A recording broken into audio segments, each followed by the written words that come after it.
तुम्हारा मुंह क्यों उतरा हुआ है सुबह सुबह? स्कूल जाने का मन नहीं हो रहा है क्या? मोनू, हम लोग बहुत मेहनत करके तुझे पढ़ा रहे हैं। तुझे मन लगाकर पढ़ना है ताकि हमारी गरीबी एक दिन खत्म हो सके।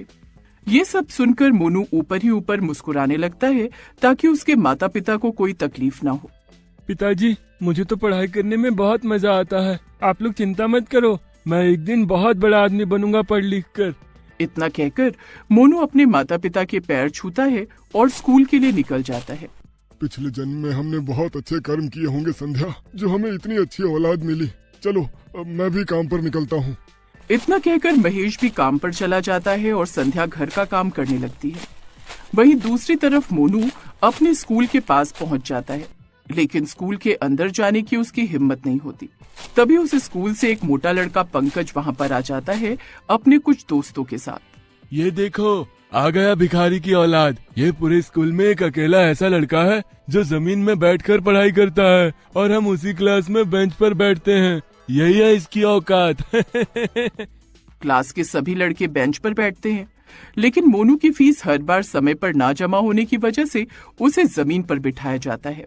अबे मोटू, तू मेरी गरीबी का मजाक मत उड़ाया कर। एक दिन मैं तुझसे भी बड़ा आदमी बनकर दिखाऊंगा। देख रहे हो विनोद, ये बड़ा आदमी तो बाद में बनेगा, पहले इसे लंबा कर देते हैं। हाँ, यह तूने बिल्कुल सही कहा पंकज। दोस्तों अटैक! पंकज के दोस्त मिलकर मोनू को मारने लगते हैं। तभी वहाँ पर प्रिंसिपल आ जाते हैं। अरे जल्दी भाग, देख मुंडेला आ रहा है। कहाँ भाग रहे हो तुम लोग? रुक जाओ तुम लोग, सुबह सुबह यहाँ पर लड़ाई झगड़ा करने लगते हो। पढ़ाई लिखाई किसी को नहीं करनी। प्रिंसिपल चिल्लाते हुए उनके पास पहुँचता है, लेकिन तब तक पंकज और उसके दोस्त वहाँ से भाग जाते हैं। अब वहाँ पर मोनू अकेला बचता है।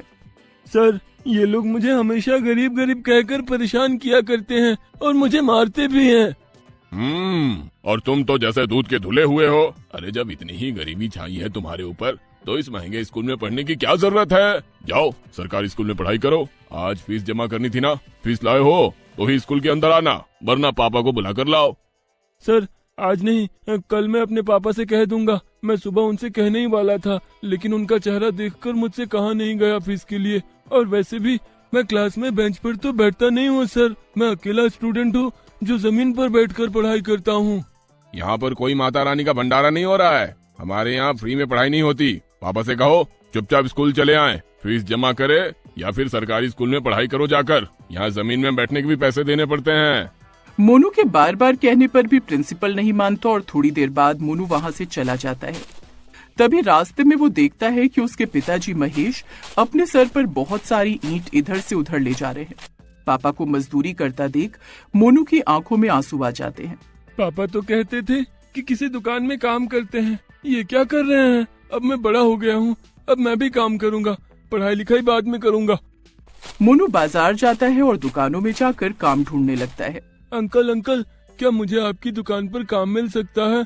बहुत जरूरत है। स्कूल की ड्रेस देखकर तो लग रहा है कि अच्छे स्कूल में पढ़ते हो। तुम आजकल के बच्चे जरा से बड़े हुए नहीं, घर से भागकर इधर उधर काम करने लगते हो ताकि बाहर अय्याशी कर सको। भाग जाओ यहाँ से, अभी तेरी उम्र नहीं हुई है काम करने की। खुद भी मरेगा, मुझे भी मरवाएगा पुलिस के हाथों। तो इस तरह दिन भर मोनू स्कूल ड्रेस में ही काम ढूंढता रहता है, पर उसे कहीं काम नहीं मिलता। मोनू के माता पिता बहुत परेशान हो जाते हैं और हर तरफ उसे ढूंढने लगते हैं, पर वो कहीं नहीं मिलता है। इतनी रात हो गई, पता नहीं कहाँ चला गया मोनू। अगर वो नहीं मिला तो मैं जी नहीं पाऊंगी।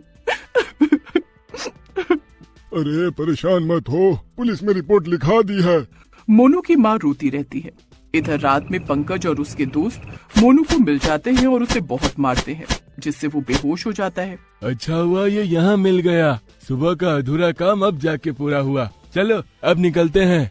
सुबह सुबह मोनू को होश आता है और वो अपने आप को कागजों के ढेर पर लेटा हुआ पाता है।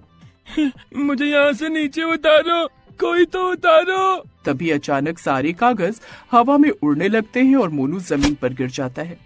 तभी अचानक सभी कागज एक छोटी सी डायरी में तब्दील हो जाते हैं और उसका बैग भी वहाँ पर पड़ा होता है। ये इतने सारे कागज एक छोटी सी डायरी कैसे बन गई? जल्दी से घर जाता हूँ, मम्मी पापा ढूंढ रहे होंगे मुझे। तभी उस डायरी से अचानक एक आवाज आती है, मुझे तो उठा लो, सिर्फ अपना बैग उठाया और चल दिए। मोनू हैरान हो जाता है और वापस पलटकर डरते हुए उस डायरी को उठा लेता है। इतनी छोटी उम्र में तुम अपने पिता की हेल्प करने के लिए दिन भर काम ढूंढते रहे। ये देखकर मुझे तुम पर दया आ गई। मैं एक जादुई डायरी हूँ। तुम इस डायरी पर जो भी लिख दोगे वही सच हो जाएगा और मुझे उम्मीद है तुम इसका गलत इस्तेमाल नहीं करोगे। अगर यकीन ना हो तो अभी ट्राई करके देख सकते हो। मोनू अपने बैग से एक पेन निकालता है और उस डायरी पर लिखता है कि मैं इसी वक्त अपने घर पहुंच जाऊं और मेरे माता पिता खुश हों, परेशान ना हों। इतना लिखते ही मोनू अपने घर पहुंच जाता है। अरे बेटा, आज इतनी जल्दी तैयार हो गए?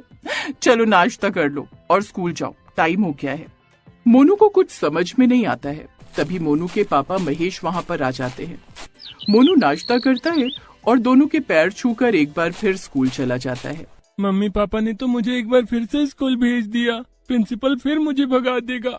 तभी मोनू पेन निकालता है और उस डायरी पर लिखता है कि मेरे स्कूल की सारी फीस एक साथ जमा हो चुकी है। इतना लिखकर मोनू स्कूल चला जाता है। क्लास में पंकज और बाकी दोस्त उसे घूरते हैं।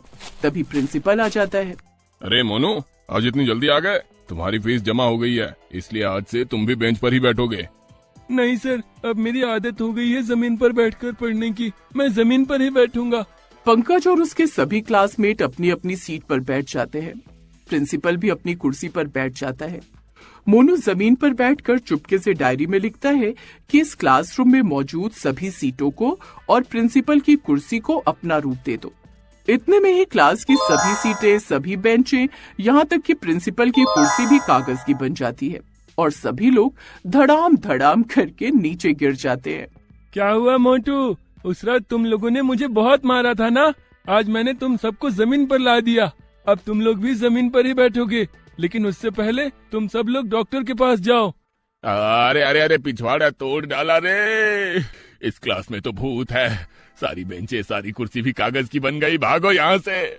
सब लोग डर कर उस क्लासरूम से भाग जाते हैं। सब बच्चे अपने घर भाग जाते हैं। मोनू एक बार फिर डायरी पर लिखता है, मैं पंकज और उसके दोस्तों को वैसे ही मारना चाहता हूँ जैसे कल रात इन लोगों ने मुझे मारा था। आने दो इन्हें मेरे सामने, बताता हूँ अच्छे से। अगले दिन बदला लेने के लिए पंकज और उसके दोस्त एक बार फिर मोनू को रास्ते में घेर लेते हैं। क्यों बे, कोई काला जादू सीख लिया है क्या? आज इसका सारा काला जादू निकाल देते हैं। कल रात शायद खुराक कम पड़ गई होगी, तभी चहक रहा है। दोस्तों, अटैक! वो लोग जैसे ही मोनू को हाथ लगाते हैं वैसे ही चारों तरफ से बहुत सारे कागज उड़ते हुए वहां आते हैं और वो कागज बेंच और कुर्सी में बदल जाते हैं और उससे मोनू उन लोगों को मारता है। पंकज की टीम हार मान लेती है। भाई, हमें माफ कर दे। आज से हम तुझे कभी परेशान नहीं करेंगे।